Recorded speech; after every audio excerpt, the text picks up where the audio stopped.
Hi everyone, Paul Warren here.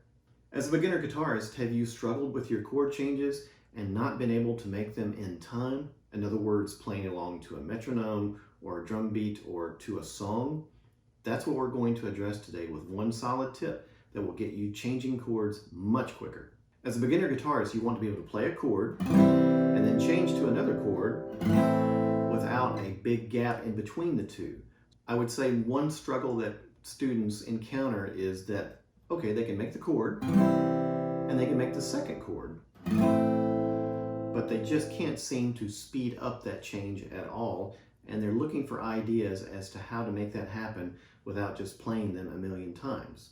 As a guitarist, it's understandable that we have to play chord shapes a whole bunch before our fingers can make those shapes comfortably and play it cleanly and that sort of thing. So it stands to reason that if we have to do that a ton, don't we have to work on the timing as well? So we kind of get lost sometimes, focused on the clarity of playing these chords. And if we are so lost in the forest of trying to make sure that our chords sound great, usually timing just goes out the window. There's nothing better than pushing yourself to hit the beat that you're supposed to land on. So let me explain. Let's just take 4 what we'll call beginner chords that you may already know, but if you don't, I'll put them up on the screen for you. The C chord, the A minor chord, the E minor chord, and the G chord. So we'll use those 4 chords today. Many times a beginner guitar player will simply do this. Then they'll change to the next chord, to the next chord, and to the next chord. Okay, you can already hear that I left major gaps in between those chord changes. So how do you get those gaps to tighten up and stay in time? You really can't do this without an external count. You need something that's going to be on beat for you so that you can follow it. Something I discovered with my students is that if I can teach them how to count that beat for a chord change, they were able to make the changes much better and not think so much about the chord shapes. Let me show you what I mean. If I put a drum beat on, or you can use a metronome, but you can Google drum beat backing track or something like that. I put in, let's see, 60 beats per minute drum beat, and this is what I got. So I'm gonna play these 4 chords as quarter notes.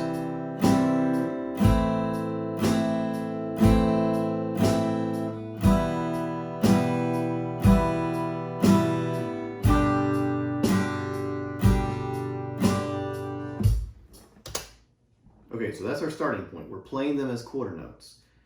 But what you really need to focus on when you do this is you want to make sure that on that 4th beat, you're not staying on that chord the entire 4th beat. We want to lift our fingers up. We have to give our fingers a chance to go to the next chord and land on the downbeat. We want to target beat 1 of every chord change, okay? If you start to think in those terms and train yourself to always target beat 1, yes, beat 4 of the previous measure will suffer a little bit in quality because you're taking your fingers away, but you will become much better at making chord changes that are useful. In other words, you're playing in time and your hands will simply get quicker. Like I said, you are sacrificing a little bit of beat 4, so let me just show what that sounds like.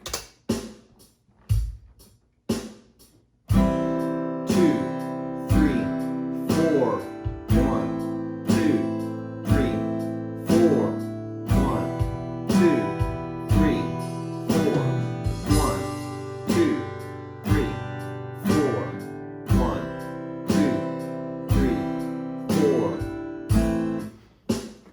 so you could see that I was taking my hand away from the guitar neck on beat 4 after I played the chord in order to make the move and make sure that I landed on beat 1 strongly.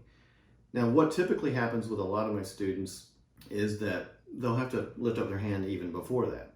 So if you're just playing these chords for the first time, you may not want to play quarter notes. You may want to play whole notes. In other words, 4 beats long. 1, 2, 3, 4. 1, 2, 3, 4, and so on and so forth. That will give yourself a chance to make the change. Let me play it that way. 1, 2, 3, 4. 1, 2, 3, 4.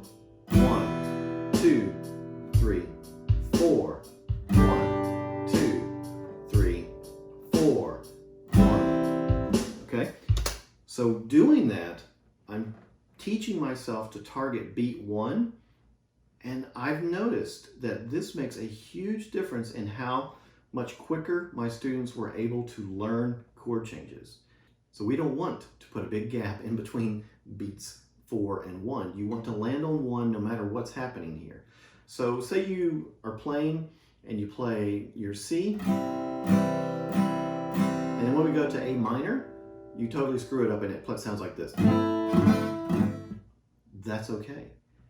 Prepare for the next chord. We want to get to beat 1 of the 3rd measure, which in this case will be E minor, and land on that. Let me demonstrate what I'm talking about.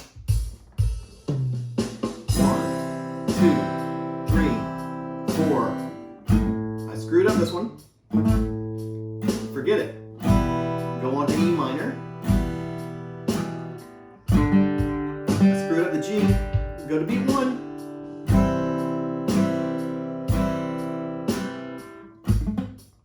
Oh, I totally screwed this chord up. I go to E minor.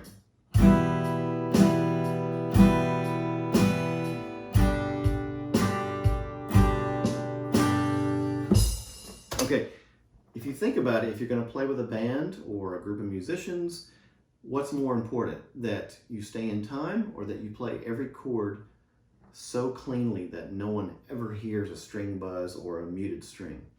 Way more important that you play in time. And it's happened to me many times playing live. I either will mess up a chord or actually blank out on what the next chord is. That's happened. And I simply waited to beat 1 of the next measure and came in strongly. Nobody noticed. I mean, it's one of those things that really works well. Timing is going to be more important than you playing the most clean chord that you've ever played. So regardless what your practice method is, I would highly encourage you to go to YouTube, pull up a drum beat, and try to simply play your chords, whatever the chord progression is you're choosing, and land on beat 1 every single chord change. So if you're a very, very beginner guitarist, you may only be able to play whole notes, in other words, notes that you're holding for 4 beats, and then land on beat 1 of the next measure. But you're playing music already, and you're making your changes. It really teaches the brain to make the changes in time and not overly focus on the clarity of the chords. So I hope this tip was helpful to you. I guarantee it will help. It's one of those things I have seen really speed up the progress of chord changing with my beginner students. So make sure that you use it as much as you can and see if it works for you. And if you enjoyed this content, please make sure to subscribe to the channel. I'll be putting out tons more content. I'm always releasing new videos, whether they're shorts or they're long forms. There's all kinds of licks and lessons that I release every single day. So please subscribe, like the video, and share it if you would. And I look forward to seeing you next time.